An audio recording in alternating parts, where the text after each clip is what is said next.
Sir ನಿಜವಾಗ್ಲೂ ಇವತ್ತೇನು ಬಂಡೆಪಾಳ್ಯದಲ್ಲಿ ಸಮತಾದಳದ ಸಮ್ಮುಖದಲ್ಲಿ ರಿಪಬ್ಲಿಕನ್ ಪಾರ್ಟಿ ಆಫ್ ಇಂಡಿಯಾ ಏನು ಅವರ ಒಂದು ನೇತೃತ್ವದಲ್ಲಿ ಕಾರ್ಯಕ್ರಮ ಮಾಡ್ತಾ ಇದಾರಲ್ಲ, ಬಹಳ ಶಿಸ್ತಾಗಿ ಅಚ್ಚುಕಟ್ಟಾಗಿ ಮಾಡ್ತಾ ಇದ್ದಾರೆ.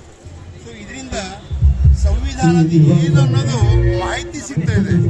ಬಹಳಷ್ಟು ಜನ ಹೇಳಬೇಕಂದ್ರೆ ಸುಮಾರು 85% ಜನರಿಗೆ ಸಂವಿಧಾನ ಅನ್ನೋದೇ ಗೊತ್ತಿಲ್ಲ. ಸೊ ಆ ರೀತಿ ಇರಬೇಕಾದ್ರೆ ನಮ್ಗೆ ಏನು ಹಕ್ಕಿದೆ, ಯಾವ ರೀತಿ ನಾವು ಹಕ್ಕು ಪಡಿಬೇಕನ್ನೋದು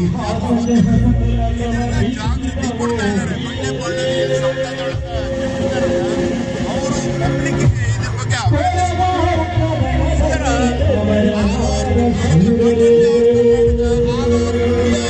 ಜಾಗೃತಿ ಆಗ್ತಿದೆ. ಅವಾಗ ನಮ್ಮ ಹಕ್ಕು ನಾವು ತಗೊಳ್ಳಿಕ್ಕೆ ಸಾಧ್ಯ ಆಗುತ್ತೆ. ನಿಜವಾಗ್ಲೂ ಈ ಥರ ಒಳ್ಳೆ ಕಾರ್ಯಕ್ರಮ ಮಾಡ್ತಾ ಇದ್ದಾರೆ. ಇವರಿಗೆ ನಾವು ಎಷ್ಟು ಎಲ್ಲ ಕಡೆಯಿಂದ ಅವ್ರಿಗೆ ನಾವು ಪ್ರೋತ್ಸಾಹ ಮಾಡಬೇಕು. ನಿಜವಾಗ್ಲೂ